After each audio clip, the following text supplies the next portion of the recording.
Orang ini menutup pintu kamar. Berjalan ke sisi gadis itu. Dia bilang dia ingin bermain boneka dengannya. Kamu menjadi boneka, paman yang main boneka. Paman membantu kamu mengganti pakaian, mandi, menyisir rambutnya. Setelah mengatakan itu, dia menyeret anak itu ke kamar mandi. Nama gadis itu ODT, dia baru berusia 9 tahun ini. Gadis kecil itu suka menggambar dan menari. Gadis itu menunjukkan bakat alaminya di bidang menari. Karena kesibukan kerja, orang tua sering meminta tetangga untuk menjemput gadis kecil itu. ODT ingin menolak tapi tidak berani mengatakannya. Hanya simpan di hati saja. Tapi orang tuanya tidak tahu. Mimpi buruk hidupnya dimulai di sini. Dalam perjalanan pulang ODT menundukkan kepalanya dan tidak mengatakan apa-apa. Tetangganya terlihat sangat ramah dan mudah bergaul. Tapi kenyataannya dia cabul. Dia memerintahkan gadis itu untuk melepas celana dalamnya. Gadis lugu itu mengikuti. Kemudian tetangga mulai mengemudi dengan satu tangan. Dia mengatakan kepadanya bahwa kita akan memainkan permainan yang disebut menggelitik. Dan menyuruhnya untuk tidak memberitahu siapapun. Harus menjaga rahasia kecil ini di antara mereka berdua.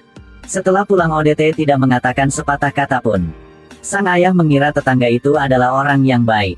Jadi sangat aman untuk memberikan putrinya kepadanya untuk diurus. Sang ibu juga menyuruh gadis kecil itu untuk patuh mendengarkannya. Tetangga menyukainya karena dia memiliki 3 anak laki-laki. Tanpa anak perempuan. Dia sering memberikan banyak hadiah untuknya. Namun, dia sepertinya tidak tahu bagaimana harus berterima kasih. Ibu sering ketat dengan anak. Ini menyebabkan jiwa gadis muda itu melahirkan perlawanan sengit. Dan cara dia melampiaskan ketidaksenangannya. Ini menghancurkan mainan yang diberikan tetangga kepadanya. Lalu mengacaukan seluruh ruangan. Tapi tidak berhasil. Suatu hari ibu melihat handuk terjepit di lampu malam. Nenek mengambilnya dan memarahi putrinya. Mengapa membuang barang sembarangan? Tidak hanya itu, sang ibu menemukan bahwa ada cairan di handuk. Ternyata, setiap kali tetangga datang ke sini, dia menggunakan handuk ini untuk menyeka dirinya sendiri.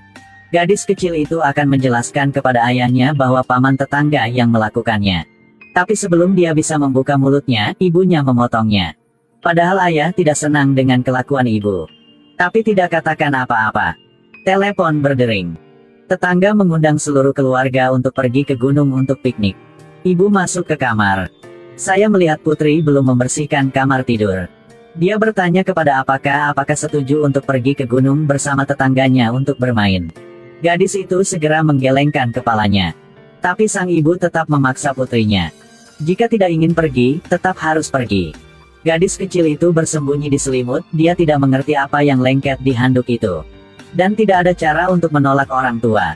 Berulang kali, dia didorong ke tepi oleh ibunya. Di malam hari mereka pergi ke gunung. Ketika semua anak tertidur lelap, tetangga membangunkan gadis itu.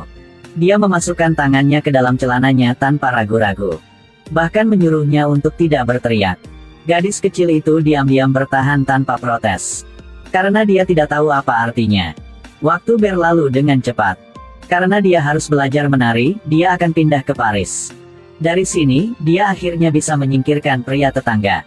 Tapi kebahagiaan itu tidak bertahan lama. Gadis itu tiba-tiba melihat suratnya di dalam koper. Gadis pemarah membuang semua barangnya. Gadis kecil itu menghantam tanah dengan keras seolah melepaskan amarah di hatinya. Gadis kecil ini hampir berusia 10 tahun. Tapi ada rambut rontok. Itu bukan karena perkembangan awal. Itu karena bertemu dengan tetangga mesum. Meskipun ibunya merasa tidak normal, dia tidak terlalu memikirkannya. Setahun telah berlalu dalam sekejap mata. 2 keluarga bermain di kolam renang. Tetangga mengambil kesempatan untuk mendekati gadis itu. Meskipun seseorang mengingatkan ayahnya bahwa dia tumbuh dewasa. Harus memperhatikan gerakan intim seperti itu. Tapi di mata bapak, tetangga selalu orang baik. Bukan hanya sukses tapi juga bersedia membantu. Setelah beberapa saat dia datang ke darat dan pergi ke kamar tidur. Tetangga melihat bahwa tidak ada yang memperhatikan, jadi diam-diam mengikuti. Begitu dia masuk, pintunya ditutup. Dia baru saja duduk. Sang ayah mendorong pintu masuk dan bertanya apa yang dia lakukan. Gadis kecil itu berkata bahwa mereka berdua sedang bermain menggelitik. Sang ayah mendorongnya ke bawah. Bergegas ke arahnya dan meninjunya berturut-turut. Namun, ini hanya imajinasinya. Sebenarnya, ayahnya tidak masuk sama sekali. dan tidak mendorong tetangga ke tanah. Kali ini dia akhirnya mengumpulkan keberanian untuk menolaknya. Tapi itu membuatnya sangat marah. Dia meraih tangannya dan menariknya ke kamar mandi mimpi buruk. Waktu berlalu cepat. Permainan mereka berlanjut. Gadis itu menjadi semakin pendiam. 8 tahun telah berlalu dalam sekejap mata, dia sudah dewasa sekarang. Sambil menari dengan antusias, ODT tiba-tiba jadi gila. Dia sepertinya mengulang masa kecilnya yang tragis. Guru menatapnya dan memperhatikan perasaannya yang tidak biasa. Guru bertanya padanya apakah dia memiliki masa lalu yang menyakitkan. ODT tidak berani mengakuinya. Odette dari bertahun-tahun yang lalu dikunci di kamar mandi oleh dia. Dia juga mengunci masa kecil yang tidak ingin lihat kembali. Setelah beberapa waktu, dia menerima cinta pertamanya dalam hidup. Pria jujur mentolerir semua kekurangannya. Meski begitu, ODT masih tidak mau berbagi rahasianya dengannya. Pria itu juga berusaha sangat keras untuk menghubungkan keduanya. Karena dia sangat mencintainya. Namun pada akhirnya, cinta di antara keduanya tetap putus. Orang itu bilang dia sangat lelah. Pada akhirnya dia masih meninggalkannya sendirian. Beberapa hari kemudian, ODT membuat keputusan. Dia pergi menemui psikiater. Untuk pertama kalinya memberitahu orang lain tentang rahasia masa kecilnya. Dokter adalah pendengar yang sangat baik. Perlahan membuka pintu hatinya. Dokter yang menemani ODT melewati masa sulit ini. Dengan saran dokter, dia akhirnya bisa mengatasi rasa takut di hatinya. Lepaskan ikatan di hati. Memutuskan untuk mengambil langkah pertama pembebasan. Dan langkah yang paling penting. Gadis 8 tahun ini telah diperkosa oleh tetangganya selama 10 tahun. Sedangkan orang tuanya tidak tahu. Hari itu dia mengumpulkan keberanian untuk memberitahu orang tuanya rahasia masa kecilnya. Ayahnya memberinya banyak nasihat ketika dia tahu itu. Benci diri sendiri karena tidak bisa membunuh tetangga itu. Tapi pikiran ibunya begitu nyata sehingga membuat orang tidak bisa mengerti. Dia pikir putrinya berbohong. Tetangga selalu menjadi teman yang baik. Tidak bisa melakukan cabul seperti itu. Bahkan jika itu benar. Bahkan tidak bisa menuduhnya. Ini akan membuat seseorang kehilangan segalanya. Tidak percaya ini adalah kata-kata seorang ibu untuk putrinya. Jelas korbannya adalah putri sendiri. Tapi dia terus-menerus membela orang yang melecehkan putrinya. Oh, apakah itu anak kandung atau anak tiri? Untungnya, ayahnya selalu mencintai putrinya. Dia memilih untuk melapor ke polisi. Pada hari persidangan, ibu dan anak itu berdiri di depan pengadilan dan berdebat. Ibunya masih berpikir itu bukan masalah besar.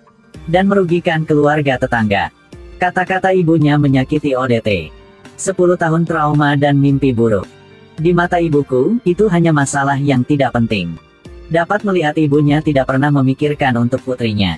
Di persidangan, mereka menemukan bahwa dia bukan satu-satunya yang dilecehkan oleh tetangganya. Bahkan saudara perempuan kandungnya adalah korban. Dia juga menggunakan nama pengajaran. Setiap akhir pekan akan bawa pulang gadis-gadis kecil ke rumah. Namun, sebelum tuduhan korban, tetangga dengan tenang mengatakan bahwa mereka menawarkan diri. Dia tidak memaksa mereka untuk melakukan apapun. Akhirnya, ODT melangkah ke depan. Berdiri di depan semua orang, berbicara tentang pengalamannya yang mengerikan. Orang jahat itu akhirnya dihukum oleh hukum. Di akhir film, dia akhirnya memiliki keberanian untuk melewati pintu merah muda lagi. Itu kamar mandi waktu dia kecil. Dia membuka pintu dan bertemu kembali dengan diri masa kecilnya. Dia memegang tangan ODT kecil itu. Dia berdamai dengan dirinya di masa lalu. Film ini dibuat dari pengalaman sutradara sendiri. Setelah menonton film ini, hal yang paling menjijikkan adalah kontributor terbesar untuk tragedi ini adalah ibunya.